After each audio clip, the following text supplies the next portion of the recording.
Viewers, కిబో family members, మనకి ఒక చిన్న సందేహము చాలా మంది మనసులో ఉంది. ఏంటంటే మనం ఒక కొత్త సెల్ ఫోన్ కొనాలి. ఇంట్లో 6 అకౌంట్లు ఉంటే 6 సెల్ ఫోన్స్ కొనాలి. 6 సెల్ ఫోన్స్ సంవత్సరం అంతా రీఛార్జ్ చేయాలి. ఒక 3000 3200 పెట్టి. మళ్ళీ అందరికీ సెల్ ఫోన్స్ అంటే ఆల్రెడీ ఇంట్లో 2 సెల్ ఫోన్స్ అయితే మినిమం ఉన్నాయి. ఇంకా 4 సెల్ ఫోన్ కొనాలంటే ఒక మినిమం ఒక 20-25 వేలు కావాలి. అలాగే సిమ్ముల్ మెయింటెనెన్స్ కోసం మనకి ఒక 15,000 వరకు, 12 నుంచి 15,000 వరకు మనకు ఖర్చు అవుతుంది. మన దగ్గర కేవలం 100 కాయిన్లే, 150 కాయిన్లే, 200 కాయిన్లే ఉన్నాయి. ఫస్ట్లో జాయిన్ అయినటువంటి వాళ్ళకి సంవత్సరంలో వస్తే ఒక కాయిన్ వస్తుంది. ఒక కాయిన్ వాల్యూ ఎంత ఉంటుంది మరి అంటే ఒక 1000 రూపాయలు లేదా 500, 5,000 ఉండవచ్చు. కానీ దానికోసం మేము సెల్ కొంటే ఒక 6,000 రూపాయలు ప్లస్ రీఛార్జ్ చేయిస్తే ఒక 3,000 రూపాయలు, ఒక 9,000, 10,000 రూపాయలు మాకు ఖర్చు అవుతుంది. మేమే ఎదురుగా దీనికి డబ్బు పెట్టాలనేటువంటి ఆలోచనలో చాలామంది ఉన్నారు. కానీ ఆ ఆలోచనకు డాడీ ఇచ్చినటువంటి ఆన్సర్ ఏంటి అంటే, మీరు ఒక్కసారి అకౌంట్ చేసుకోవడం కోసం మాత్రమే మీ సిమ్ కార్డ్ యూజ్ అవుతుంది. మిగతాదంతా కూడా మీ మెయిల్కి వస్తుంది. మెయిల్ ఎక్స్ట్రా మెయిల్ క్రియేట్ చేసుకోండి. ఒక్క సెల్లులో ఎన్ని మెయిల్స్ అయినా కూడా మీరు లిస్టింగ్ చేసుకొని పెట్టుకోవచ్చు. ఎన్ని మెయిల్స్ అయినా కూడా ఉండొచ్చు. దాన్ని యాడ్ చేసుకుంటే సరిపోతుంది. మీరు ఒకసారి కే ఎక్స్చేంజ్ ఓపెన్ చేశారు. ఫర్ ఎగ్జాంపుల్ మీ ఇంట్లో మీ అకౌంట్ని ఓపెన్ చేశారు, లాగౌట్ చేసేసారు, యాప్ను డిలీట్ చేశారు కే ఎక్స్చేంజ్ను.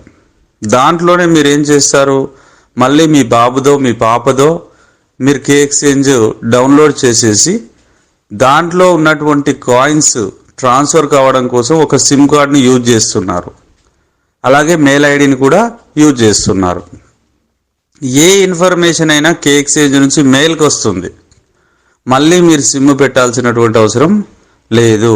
ఆ సిమ్ను మీరు ఆధార్కు లింక్ అనేది చేసి పెట్టుకుంటే సరిపోతుంది. ఆధార్ సెంటర్లో మీరు సిమ్ కార్డుని మార్పించుకోవచ్చు. జస్ట్ ఒక 30 రూపీస్ పెడితే ఆ సిమ్ కార్డు మీ యొక్క మొబైల్ నెంబర్ అనేది చేంజ్ అవుతుంది. అలా ఎన్నిసార్లు అయినా కూడా మీరు ఆధార్లో చేంజ్ చేసుకోవచ్చు. ఇది దీనికి సంబంధించినటువంటి సొల్యూషన్. కాబట్టి ఎవరు కూడా కంగారు పడకండి, టెన్షన్ పడకండి. డాడీ గారు చెప్పినటువంటి విషయం ఏంటంటే, ఇప్పటి వరకే చాలామంది నాన్ స్టేకబుల్ కాయిన్ల ద్వారా వాళ్ళు పెట్టిన 500కి 500, 1000 రూపాయలు, 2,000, 10,000, 20,000 బోల్డ్ అంతమంది తీసుకున్నారు. First clear. రెండవది సేలబుల్ కాయిన్స్ 5 రూపాయలకో, 10 రూపాయలకో, 50 రూపాయలకో, 30 రూపాయలకో, 100 రూపాయలకో, 200కో, 500కో చాలామంది ఎక్స్చేంజ్లో అమ్ముకోకపోయినా ఎవరికో వేరే వాళ్ళకు లీడర్స్కో అమ్మేసుకున్నారు. అంటే వారి డబ్బులు వాళ్ళకు వచ్చేసాయి. రెండవది. మూడవ విషయం ఏంటి అంటే, ఇక్కడ ఇప్పటి వరకు ఎవరికి సేలబుల్ కాయిన్స్ అమ్మనటువంటి వాళ్ళు, నాన్ స్టేకబుల్ అసలే జనరేటర్ కాని వాళ్ళు కూడా వాళ్ళ డబ్బు వాళ్ళకి ఇవ్వాలనేటువంటి ఒక తపనతో ఏం చేస్తున్నాడంటే డాడీ, కే ఎక్స్చేంజ్లో మీరు యాప్ అనేది డౌన్లోడ్ చేసుకొని మీరు ఒక సిమ్ ఆధార్ లింకుడు పెట్టేసుకొని దాన్ని ఎప్పుడైనా చేసుకోవచ్చు అని చెప్పారు. 50 ఏళ్ళకి చేసుకుంటారా, 100 సంవత్సరాలకు చేసుకుంటారా, మీ ఇష్టం. మీ అకౌంట్ అయితే ఎక్కడికి వెళ్ళదు. మీరు చేసేంత వరకు అది అలాగే ఉంటుంది. కాబట్టి దాన్ని మీరు చేసుకోండి. చేసుకుంటే నేను ఇమ్మీడియట్గా 1 కాయిన్ ఇస్తాను. రేపు రాబోయే 21st నుంచి 27th కే ఎక్స్చేంజ్లో బయింగ్ సెల్లింగ్ కూడా జరుగుతుంది. కాబట్టి ఆ 1 కాయిన్ను మీరు అమ్ముకోండి. ఫర్ ఎగ్జాంపుల్ కాయిన్ జెన్కోలో వచ్చేసి మనకు నేను $21.38 ఉంది.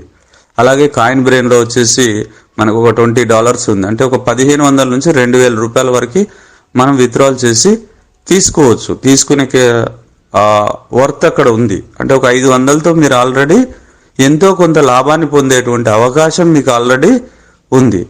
ఆయన కూడా మనసులో వీళ్ళు 500 పెట్టారు, ఈ 500 వీళ్ళకి ఇవ్వాలి చాలామంది అనేటువంటి తపనతో ఆయన ఎవరి కాయిన్లు వాళ్ళకి ఇచ్చినప్పటికీ కూడా, అవి సేలబుల్లోకి వచ్చినప్పటికీ కూడా వాటిని అమ్ముకోవడానికి అవకాశం ఇవ్వడం కోసం మాత్రమే ఈ సిమ్ కార్డ్ అనేది ఒక 35 రూపీస్తో సిమ్ కార్డ్ తీసుకోండి. ఆ సిమ్ కార్డ్ తీసుకొని ఒక్కసారి సిమ్ కార్డును మీరు రీఛార్జ్ చేసుకోండి. చేసుకొని దాన్ని ఇన్స్టలేషన్ అనేది చేసుకొని మెయిల్ ఐడికి అన్నీ వస్తాయి. కాబట్టి ఒక మెయిల్ని క్రియేట్ చేసేసుకుంటే మీకు ఏ ప్రాబ్లం అనేది ఉండదు. దానికోసం అందరూ అనవసరమైనటువంటి అపోహలు పెట్టుకోకండి, కంగారు పడకండి. Okay, thank you.